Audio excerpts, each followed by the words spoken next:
Well, I think in the past we have been used to consider MS just a disease with two major steps, the relapsing remitting step and the progressive course, primary or secondary. In more recent years, let's say really in the last 3-4 years, we had some data that suggested that this type of separation is not so clear, and the mechanisms that are then fundamental for the progressive phase of the disease could be already active quite early in the disease course.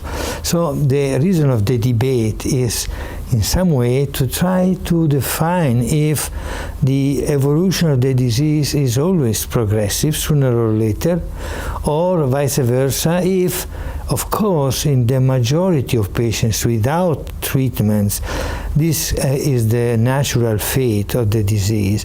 However, because we have now quite very active treatments, this type of fate is not mandatory.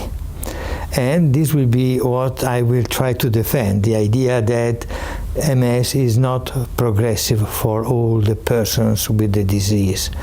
There are a lot of data that support this, and I will try to use all this type of data to support my view. The first argument is from the pathology, because we have already quite well defined since more than 30 years that in the post-mortem examination of brains, sometimes we can see brains without a previous history of multiple sclerosis, but with a clear pattern of multiple sclerosis. And this person didn't have a clinical disease, and then it's quite clear that it is possible to have the pathology but not the disease, and by the consequence not a progressive course of the disease. The second argument is that we know today that there are a lot of patients with a preclinical phase of the disease that can be detected because the MRI revealed the presence of lesions without any history of MS. These are persons with a DAIC or brain trauma who underwent an MRI, and the pattern of classical diminution was detected. Even here, not everybody will evolve to a MS, and not everybody will evolve to a progressive form of MS.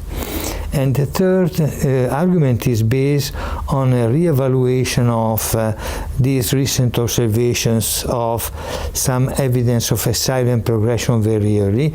I will try to demonstrate that again. This is a very important phenomenon, but it's not for everybody.